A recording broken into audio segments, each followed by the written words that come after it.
Right, I'm going to start going through fitting the belt drive primary chain conversion in the chain case. I just mentioned I've just had some bad news that my wife's just wrong. She's at the big retail place, Meadow Hall, we call it Meadow Hell, on the edge of Sheffield, and some bugger has reversed into her in the car park and driven off, and she's in my car.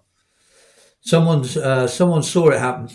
They didn't get. They saw it was a Vauxhall Astra. That's all they saw. Didn't get the registration number, and it smashed all the front of the car in. Apparently, oh crikey, And anyway, the good news is apparently there might be some CCTV. She's seen all the security guards out there, but they're not allowed to show the CCTV or whatever. Anyway, so we've got to log it with the police.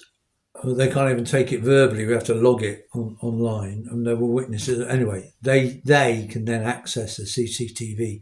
So it may be that there's something on the CCTV, but that's the sort of day and age we live in. Reversed in, it's parked perfectly.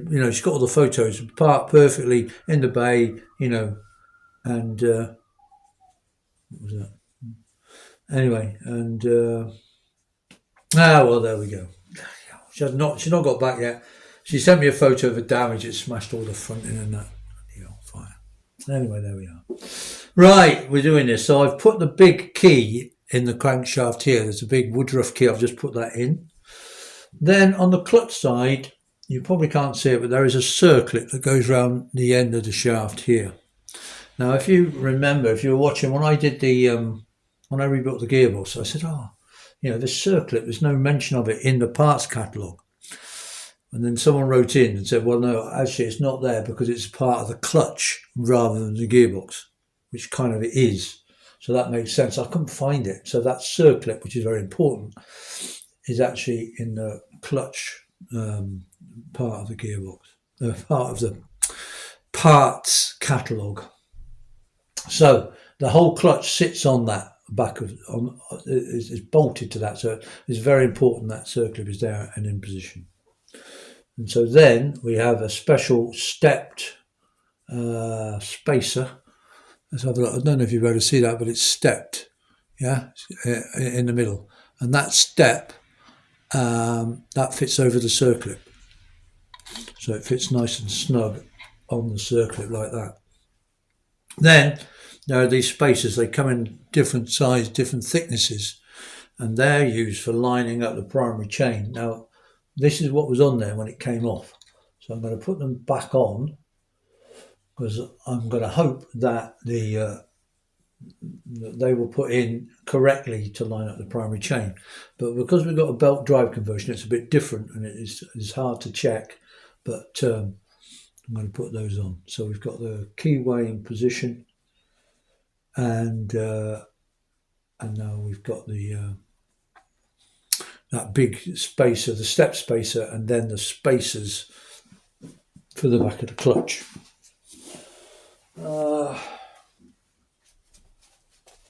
Then we've got the actual belt drive and the front drive sprocket, engine sprocket, and the clutch. So I should be able to I'm hoping that this will just go on over that Woodruff key.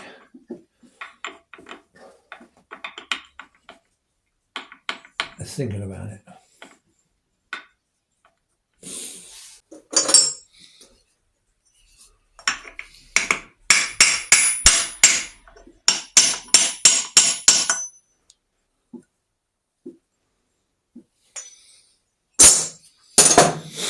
There, that's on now, and because I've adjusted the gearbox so it's very far forwards, and so I should be able to get I'll get this on. I get the I'm so pleased with this new clutch centre. It's I'm worried that we're not worried, but I'm thinking that maybe if we weren't converting to a belt drive, I would have missed the fact that the old clutch centre had was worn out. But I'm hoping that I can get this belt drive on because we've got it adjusted so loose, so I can put it on afterwards. Yeah, there we go, because I've got the gearbox really far forwards there. So that's sort of basically, the kind of fitted in some ways, and then it comes with at the back of this drive sprocket. There's a little flange, and that stops the belt from riding into the chain case. And on the outside, there's a big flange, because if the belt's going to ride off, it tends to ride off outwards, and it's beveled at on one side, and that bevel goes inwards. So we'll put that on the. That's a bit stiff there, and that holds the belt on and stops it coming off this way. But yeah, so that should be okay. That's kind of basically the belt drive fitted. I know that sounds a bit crazy, but in some ways that's the belt drive fitted. And then we're going to fit the clutch plates. We're going to put the rotor and the stator on, and then obviously we've got to adjust the tension. And there's one important thing about the tension I'm a bit mad about. Not mad about it, but it all makes sense now. I'll just show you. Just take the camera here. Right, so I've been doing it, and when we fitted this conversion that's got an adjuster on both sides to adjust the gearbox, the gearbox, the tension on the primary chain. But it came loose. It didn't have any instructions. I didn't know where it was bought from. So when I fitted it, I just drilled another hole here so that the tensioners sort of match each other either end. Maybe the tensioner was bought from RGM Motors, which is where I bought the belt conversion from, because in it he refers to this double adjuster and says, of course, you can fit this adjuster here, like backwards, so that the adjuster because it doesn't have to go. Of course, it dawned on me that it doesn't have to go there. It can go here and then like pushes and pulls from this direction rather than from there. And the advantage of that is that it won't interfere as much with this guard, but in particular, you can get to the nuts and bolts. Because, of course, I've got to try and get a spanner down now to tighten this nut up at some point. I can get to this nut with a box spanner or socket from the back. I'm not sure what the access is going to be like with when all this is in the frame. Probably horrendous. So it would have been a lot better to fit this at the front, and then you can get to it. The advantage is that as this is belt drive, once the tension is set, you shouldn't really have to touch it again. So and the belt should last it indefinitely.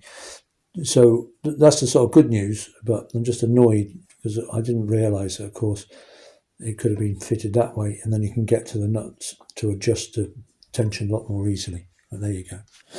Right, I'm going to carry on fitting the belt drive now. Right, then the next thing I'm going to do is I'm going to fit this very, very useful tool, which is a clutch locking tool. Okay, so it's going to lock the clutch. It's a bit fiddly to get on because you have to align the splines on the inside with the splines on the outside, but hopefully I've done that.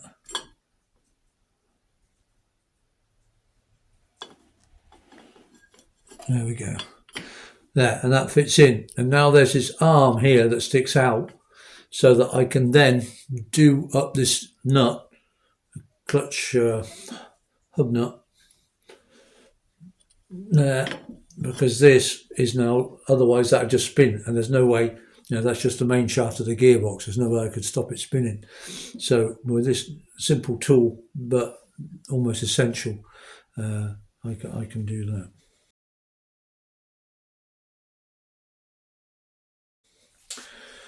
So this being a later model, we've got the lock tab that will go in, and should fit in more of the hole there, so it locks in the hole. Then we've got the washer, and then we've got the lock nut. So I will put some Loctite. I'll put some Loctite on it, even though, because it's a locking tab anyway. And I'll check. I think that's done up. It's tight. That I'm going to check the torque on that, and then we'll torque it up. Yeah, that's good. So this nut is done up to 70 foot-pounds, and the crankshaft nut is done up to 80 foot-pounds torque. So that's why this tool is going to really help us, because for various reasons I've actually pre-fitted the barrels. Now I fitted the barrels because I was waiting for these parts to arrive, and I was sort of twiddling my thumbs, so I got on with the next job. And we'll cover fitting the barrels later on, but that means I can't lock the engine through the crankshaft or a rod through the conrods or whatever, because they're already on. So the only possible way I've got of locking is with this special tool on the clutch. So it's worth its weight in gold.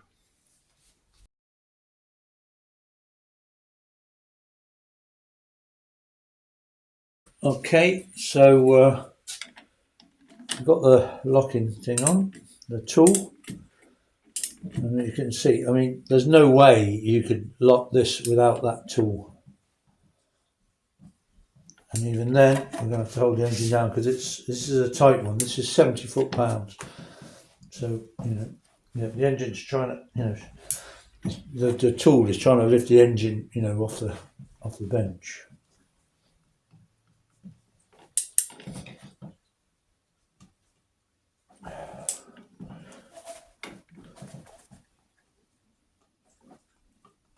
And almost succeeding, has to be said.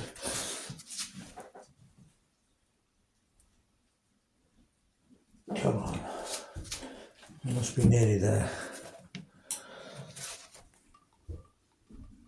There it is. Phew, good. And then I'll turn up the lock tabs, turn over the lock tabs on the locking washer, and that's sorted.